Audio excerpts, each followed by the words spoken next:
Hello বন্ধুরা, আমি এসে গেছি সুপ্রিয়ার প্রাণভ্রমরা থেকে তোমাদের কাছে আরেকটা রেসিপি নিয়ে। আজকে একটা নিরামিষ রেসিপি নিয়ে এসেছি, আলু পটলের ডালনা। এই ডালনার মধ্যে কোনো মশলা থাকবে না, শুদ্ধ আদা বাটা, ঘি, গরম মশলা, আর কিচ্ছু না, আর নুন, হলুদ, কাঁচা লঙ্কা। দেখো কেমন করে করছি। আমি তেলটা বসিয়ে দিয়েছি, তেলটা গরম হলে আমি তেজপাতা, শুকনো লঙ্কা, তেজপাতা আর গরম মশলা, একটু জিরে ফোড়ন দেব। তেলটা একটু গরম হয়ে এসছে, আমি অল্প সামান্য একটু জিরে ফোড়ন দেব।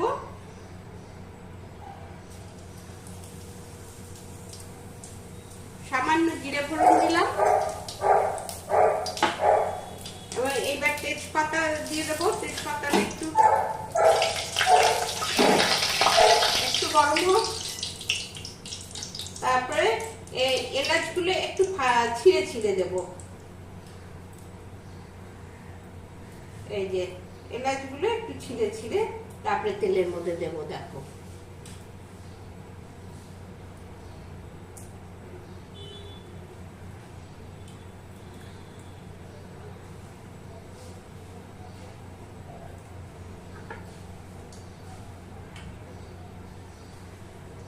তেলটা বেশি গরম হয়ে গেছে, একটু কমিয়ে দিলাম। কমিয়ে গিয়ে এবার দিয়ে দিচ্ছি গরম মশলা, ফোড়ন দিয়ে দিলাম। দিয়ে এবার আলু পটল গুলো ভাজবো।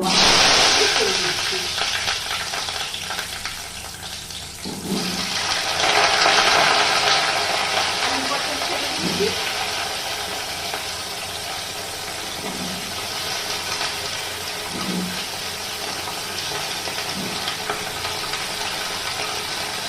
দেখো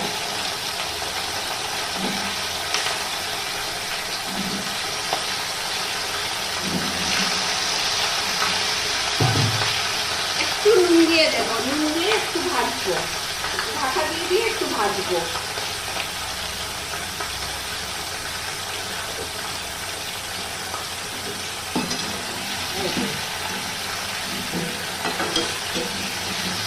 এবার ঢাকা দিয়ে দিয়ে একটু ভাজবো। আলু পটল একটু ভাজা ভাজা হোক।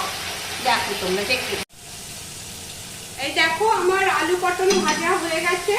এবার আমি মশলাটা দিয়ে দেবো। এই যে মশলা বলতে আমার হচ্ছে আদা বাটা, কাঁচা লঙ্কা বাটা, নুন, হলুদ, একটু মিষ্টি, এই হচ্ছে আমার মশলা।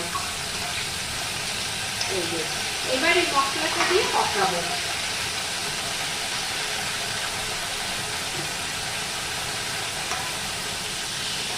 এবার এই মশলাটা দিয়ে সমানে কষাবো,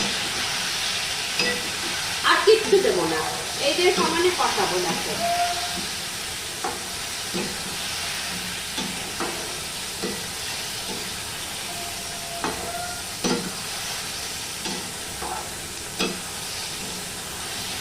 কষাবো, এটা একটু মাখো মাখো হবে, খুব ঝোল হবে না, বুঝলে? এই যে এরকম ভাবে কষাতে থাকবো, কষিয়ে নেবো। দেখো কষানো হয়ে গেছে। শুধু আদা বাটা তো, দারুণ কিছু কষাতে হবে না। জিরে বাটাটা তো থাকলে জিরে গন্ধ লাগবে, তাই কষানো। এটা তো আদা বাটা, বরঞ্চ আদা গন্ধটা রাখতে হবে, সেই জন্য বেশি কষাতে হবে না। আমি কষিয়ে এখন অল্প একটু জল দিয়ে দিচ্ছি। আলুটা সেদ্ধ হওয়ার মতো জল দিচ্ছি, বুঝলে?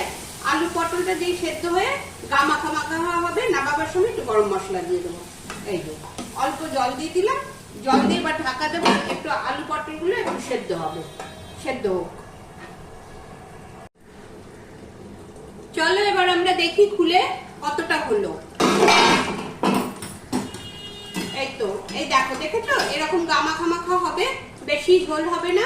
আলু সেদ্ধ হয়ে গেছে, পটল সেদ্ধ হয়ে গেছে। এবার গ্যাসটা অফ করে তোমাদের সামনে থেকে দেখাচ্ছি। গ্যাসটা অফ করে দিলাম। এবার তোমাদের এই দেখো, দেখেছো? এই যে আমি তোমাদের সামনে থেকে দেখিয়ে দিচ্ছি। এরকম গামাখা গামাখা ঝোল হবে, কোনো মশলা নেই, শুধু আদা বাটা, ঘি, গরম মশলা, নুন, হলুদ আর কাঁচা লঙ্কা বাটা, ব্যাস, আর কিচ্ছু না। দেখবে খেতে অপূর্ব হয় এটা। তোমরা করে খেও, খেয়ে ভালো লাগলে আমাকে বলো, আর আমাকে একটু শেয়ার করো বন্ধু বান্ধবদের সাথে, আর সাবস্ক্রাইব করে দিও। ঠিক আছে, আজ তবে আসি, এ পর্যন্তই থাক। আবার সামনের সপ্তাহে আবার নতুন কিছু তোমাদের কাছে নিয়ে আনবো। টাটা।